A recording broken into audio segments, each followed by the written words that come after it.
Welcome home to USA Global TV and Radio, a place where dreams take flight, with authentic storytelling, diverse perspectives and meaningful conversations, where global stories unite and bridges are built beyond all borders. Discover world-class education, entertainment, hope and inspiration.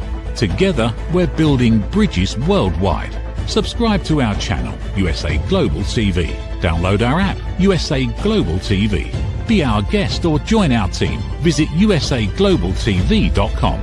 Thanks to our founder and executive producer, Dr. Jacqueline Kerbeck. Music score by Yeffy Tang from Cloud Road Music. Voiceover artist Mike Porter. Creative direction by Paul Garcia. USA Global TV and Radio, your home for global connection. All rights reserved. This video and its contents are the exclusive property of USA Global TV and Radio. Unauthorized use, duplication or redistribution in any form is strictly prohibited. Hello and welcome back to USA Global TV and Radio, and for everybody watching on our various channels and E360, we are happy to have you here. If this is the very first time that you join us, my name is Mariska du Preez, and you are joining us on Talking Heads. So as you can see, there is my website on the screen. I work with leaders, both new and up and coming and moving into different leadership spaces. And you can get me via my website or alternatively also via LinkedIn to connect with me as and where it is that you might need some more humanness in your leadership space. And speaking of leadership, that is what we are going to be covering today in our topic. And I recently came across an article from Gallup. So Gallup does a wonderful survey each and every year where they have a look at the state of the work environment for us globally. So they do a global survey, and it came out recently, and I thought, well, I will share some of what they found in the one that they did in 2025 coming out for 2026, and how things might be looking for people around you in your work environment and other leaders most probably as well in your environment, and what we might be able to focus on or look at during this year to help improve the situation that we are in at the moment, to bring a little bit more humanness into our workspace. So with that being said, one of the things that they found in the report is that employees in general, a very high percentage of them report that they feel more either stress, anger, or sadness in the previous day, which always is the day after the day that we are in, right? So we don't evaluate the day we are in yet until it's the end of it.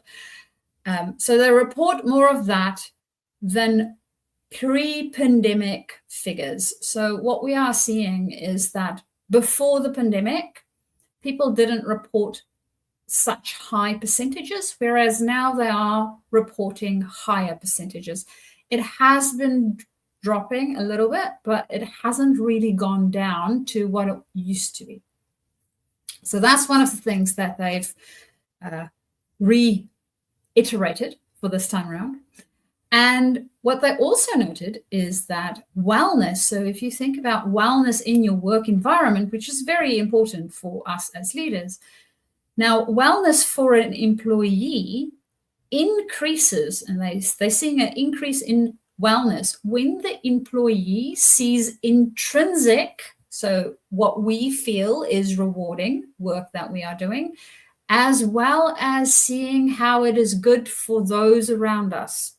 So seeing the impact that we make with other people we serve, other teams, that helps us to feel more well-being and feel that we are actually contributing. Of course, and it needs to be aligned with what it is that we want to feel for ourselves. Is it aligned with us as a human being? So if we have those two things, typically employees feel a lot more well in their work environment.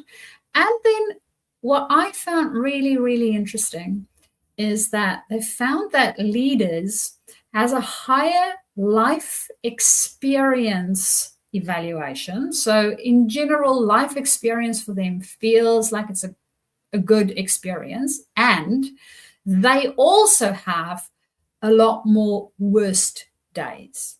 So if they look at individual contributors versus leaders and managers, they see that the very, very bad days are a lot more for leaders and managers versus our individual contributors. And something that might contribute to this is when you think about leadership in general, we have a tendency, because we are in more rooms in the know, more rooms where decisions are being made, depending on, of course, what level of leadership you are in, there might be a greater sense that we have a voice. So that's one thing that contributes to our overall feeling of higher evaluation in life. We also have not necessarily total, but a lot more agency when we are within a leadership role than we might have when we are in an individual contributor role. Now, this is not true in all places, but that might be a contributing factor. And then depending on how we evaluate it for ourselves, status might also play into that. So that's things that helps us to feel and evaluate our life space as a leader as better. Now, this may or may not apply to you, or in varying degrees when you think about evaluating it for yourself. This is, of course, what the report found.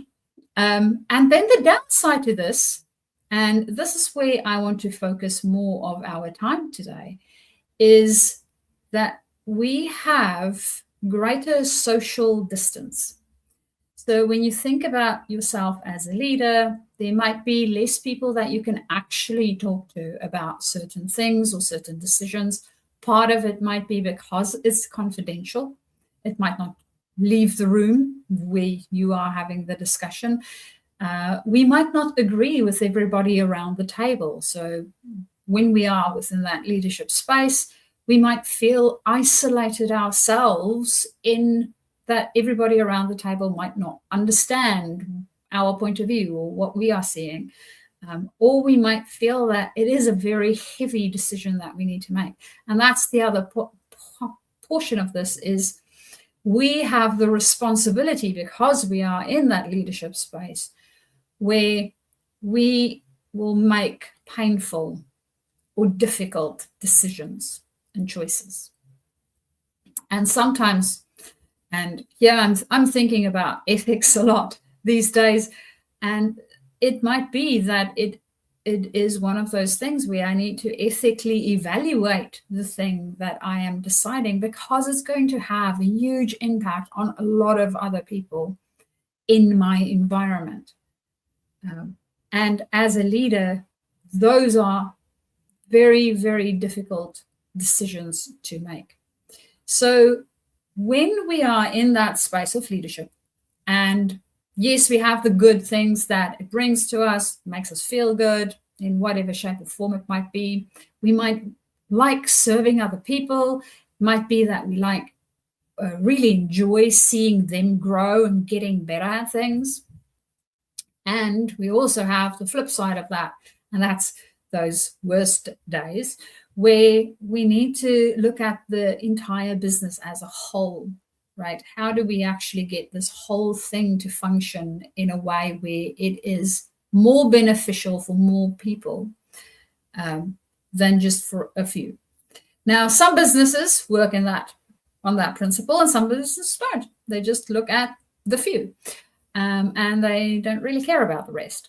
So if we are an ethical leader and we really are with the salt of the earth in what we do and how we approach things, we will think about all these different elements of it. And ethics is one of those things where there isn't a clear right or wrong answer necessarily.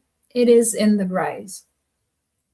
So understanding what the impacts are, how it will work, how it might play out, how it might be perceived, because some of it is actual fact and some of it is perception on what the things are that we might need to make decisions on. And as a leader, because we have the social distance, might feel like we need to do this thing alone. So what can we do in those instances to help us and resource ourselves as leaders? Because we are still human, right? We still need to be supported in some way, shape, or form. We still have emotion that we need to work through. We still have a thinking process that we need to work through. So understanding what that might be for us and how that might work for us and how we want to make sense of what is happening, potentially. So first off, a couple of ideas or tips within this space would be understanding what type of support it is that I need as a leader. So typically, one of the things that I would mention with my clients, especially leaders in some of the higher positions, is understanding who we have as our support team. Now, when you think about a support team, it's really some of the perspectives that maybe I don't take by myself. So I want people that might be able to challenge my thinking on the things so that I make sure that I can get a broader perspective on things. And as a leader, I also need to be able to be strong enough to have those conversations where it might not agree with the way that I think and feel about things. So having somebody like that on my team, then I also need to have people on my team that can help me see in different places and spaces where maybe I do not have a level of expertise, or I might have some blind spots. So depending on the environment in which you are operating, it might be that you have a very wide, diverse workforce. And because of your very wide, diverse workforce, it is that the point that you have, the viewpoint that you have, is only one of quite a large amount of different viewpoints. So understanding what some of those others might be can be helpful. So I would like to have somebody like that on my team. I would also like to have maybe specializations on my team. So what other areas might I need to consider? Now, typically in work environments, especially as we go up within the work environment, we have teams that has those sort of functions. And we don't necessarily need to only use those people on those teams for our own team. As a leader, we need to establish our own team that helps us and become advisors and people that can help guide us. Because remember, we are the leader. So we're going to make the choice, and whatever that is going to be on our shoulders. And the better informed we can be within that space, and the more perspectives we can potentially take into account, and more ideas we can grow with, the easier it might be to make a decision where it's not an easy decision. So it's not going to go, oh, wow, I'm just going to fire this amount of people. It won't be an easy decision. It will, however, help us to impact and do it so that it is more generative in nature. So looking at the way I think about it is, if you are a gardener, we can't keep planting and planting and planting and planting and just leave the garden to its own devices, because, well, it will go wild. And a part of that is it will start to have weeds in it, and there will be things in it that isn't helpful for some of the other plants that we actually want to cultivate. So in a business, we want to cultivate certain things because the business is there to do certain things. If we have a vegetable patch type of business versus a flower garden type of business, they are quite different. So if I have vegetables, I don't necessarily want a whole bunch of wildflowers inside my vegetable patch, and vice versa.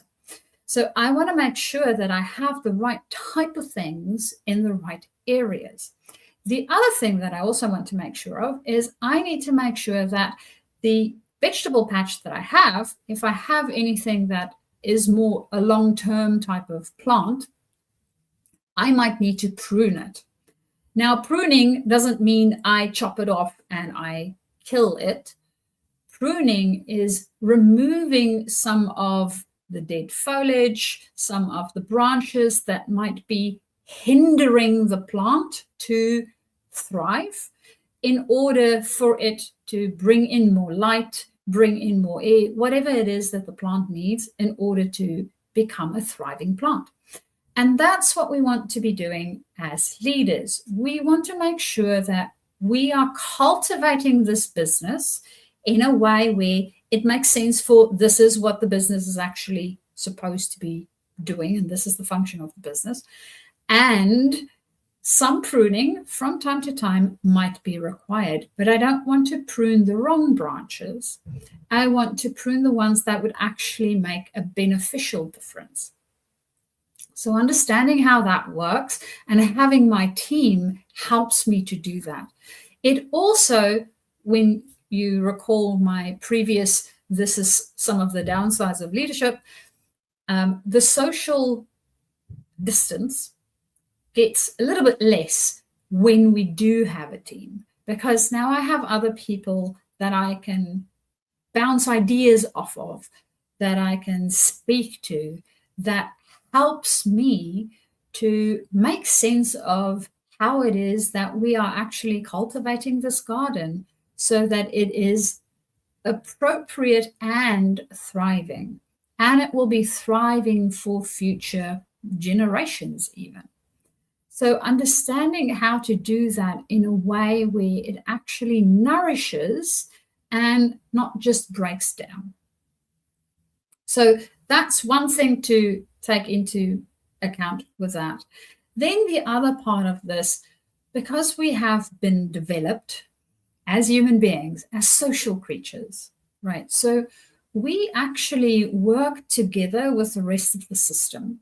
And as a leader, one of the things that we need to continuously remind ourselves of is that our own regulation, the way that we regulate ourselves, whether I'm feeling really stressed or really anxious or really worried about this thing, or I have an idea of what I'm going to do about it, and I can sort of work through that emotion for myself, and I can get into a space where I can still take action and I can still do the thing that I need to do, and it is not crippling me. So being able to regulate myself in that way is really, really fundamentally important for leaders. Because one of the other things that we found in science, especially in the neurosciences, is that not only does that work for our own system, it also works for our wider system. So if you think of each human being in your organization as a node in your brain, right? Each one node speaks to another group of nodes. Now, I'm the leading node because I'm the leader in the organization. So if I'm going to go in a stress response and I find myself dysregulating and I can't work through the emotion and it's not appropriate for whatever the thing is that's happening around me, what happens is the rest of the nodes, i.e. the rest of your organization, gets that same experience, right? So we start to dysregulate everybody else around us. Now, just looking at our world environment at the moment, that is what is happening. We have a whole bunch of dysregulated human beings. And unfortunately, what also happens when we are dysregulated like this is we cannot come up with effective ways to get ourselves out of it. Because as soon as we start to dysregulate, what the nodes are doing is they sort of want to bundle themselves in. So they want to protect themselves, right? If you think fight, flight, freeze, or fawn, what happens? We want to protect ourselves. Now that happens then with the whole network, which means we don't talk to one another anymore. So we are not sending out signals. If you think about your own brain, it is not sending out signals. Your whole system freeze, doesn't want to move. And then we get ourselves into more trouble. And we also don't know how to get ourselves out of it. Now that works with the rest of our bigger system and enlarged too.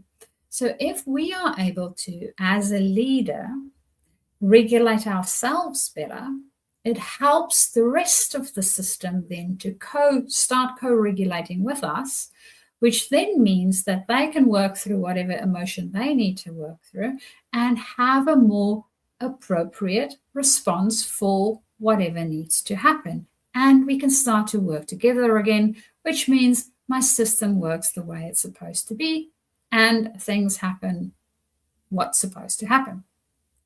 So understanding how to do that really well is fundamental for us as leaders. And it helps us with those more difficult decisions because in all likelihood, there will be some not so nice emotions that come up for us, right? As well as for the other people. And when we are making those decisions and we have worked through the feelings, the emotion that comes up, the anxieties for ourselves, and we are able to sit with other people's uncomfort within it, right? Not make it our own and be regulated to help them to regulate, it then becomes a more cohesive whole. So I know that this is all sounding very theoretical at the moment, and you are wondering, well, how do I actually do all of this? So one way that you can potentially go and get yourself a resource that is part of your team is by getting a coach to work with. Because what will happen when you work with a coach? One, you will have a person that's not necessarily inside of your system, that's already regulating themselves to a degree where they can help you to co-regulate and then become a co-regulated pair, and then for you to regulate with the rest of your system. They will also help you to work through some of these other elements that we need to work through for ourselves as human beings. We are not robots, right? We do not press a key on a human being and it executes whatever the function is, and it doesn't feel anything about it or make sense of it or nothing, right? It's just plain, this is the task and it happens. It doesn't work that way with humans. No human on this planet works that way. So when we are working with humans, and yes, we are working with humans all the time, because that's what made us great, right? What makes us really good as a species is this interconnectedness with each other. So we are supposed to work with each other. And doing that well, if we have somebody that we can be in congruence with, it is helpful because we can work through all of those things for ourselves as a leader separately, so that when we step into the environments that we step into, it makes so much more sense for us to bring everybody together and actually have a cohesive approach to it, instead of having a dysregulated approach where you're literally getting everybody scattered all over the place. So that is one approach of going about getting somebody on your team. So one, get a team, right? If you don't have a team yet, get a team. Resource yourself as a leader. Number two, make sure that on your team, you have a coach that can help you with all those visceral experiences that we go through as human beings, to work through that so that we can be the best human we can be when we step into the room with the rest of our team, regardless of the size of your team. Remember, the more we can regulate with them, the better they become at regulating with each other, and it ripples out. And that's one of the reasons why it's so important, especially for leaders, to understand how to do this well. So if you do not have a coach yet, I implore you to please, please, please look into getting one for yourself. And if you don't have your support team that can resource you, please look into getting some people on your team so that you are well supported in whatever it is that you do within your leadership space. And with that, that is the end of our talking heads for today. So if you are a new leader stepping into leadership, or you are stepping up in your leadership space and you want to bring more humanness, because face it, we're not going to make ourselves robots, bring more humanness into your space, please do reach out. And you can do that via my website, where you will find a little enrollment form, and we can get in touch that way. Alternatively, you can also email me. My email is Mariska, Mariska, @journey, JOURNEY, 2, discover, DISCOVER.com. So you can email me there, or you can also find me on LinkedIn. So on LinkedIn, you will see that I am Mariska du Preez. There is a little photo of me on our screen there. And you can get hold of me via just writing a direct message, and we can start our conversation from there. And even if it is not me that you decide to choose as a coach, I do implore you to please, please think about getting some people on your team that can resource you so that you can be the leader you need to be to regulate yourself and help the rest of your team and environment, so that we can be better humans together as a whole. And with that, I will see you in May for my next Talking Heads. Until then, bye-bye for now. In a quiet seaside town in Greece, where sunlight warms the stone paths and the sea whispers nearby, a new adventure begins. Lady Ella and her brother Lord Jack have arrived with an important mission: to teach kindness, patience, and the power of listening. In a hidden alley, a group of forgotten cats feel unseen and unheard, lost in silence and growing misunderstandings, until someone finally takes the time to truly listen. Because when we listen from the heart, loneliness softens, kindness grows, and new friendships begin. This is Book 10 of The Amazing Adventures of Lady Ella, the Listening Mentor book series. Find all Dr. Kerbeck's books on Amazon and in fine bookstores worldwide. My Tummy Hurts by Dr. Jacqueline Kerbeck. Meet Jackie. She loves recess, running with friends, and laughing on the playground. At school, Jackie tries to play like she always does, but suddenly the pain comes back. Lately, something feels different and her tummy hurts, sometimes a little and sometimes a lot. With the help of a caring teacher, a nurse, her mom, and a kind doctor, Jackie begins to understand what her body is trying to tell her. Sometimes tummy pain is more than a simple bellyache. Some children live with conditions like ulcerative colitis or Crohn's disease. Jackie listens to her body. She asks for help. She knows she's not alone. And Jackie finds her way back to running, laughing, and being herself. My Tummy Hurts, a kid's guide to bellyaches and bathroom troubles by Dr. Jacqueline Kerbeck, available on Amazon and in fine bookstores around the world. Thank you, viewers and listeners of USA Global TV and Radio, for joining us today. We're honoured to have your time and attention as part of our global community. At USA Global TV and Radio, we believe in the power of authentic conversations, meaningful connections, and creating a world of possibilities together. Want to be part of something bigger? Join our team of elevated listeners at usaglobaltv.com. a space where your voice matters and your ability to listen transforms relationships. Stay connected with us across all our platforms for thought-provoking discussions, expert insights, and empowering stories. Subscribe to our channels at youtube.com/c/USA Global TV. Follow us on social media and explore the endless opportunities we're creating for growth, learning, and inspiration.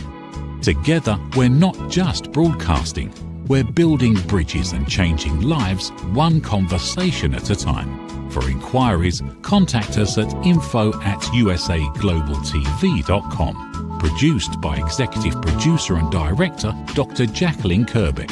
Voiceover by Mike Porter. Creative Direction by Paul Garcia.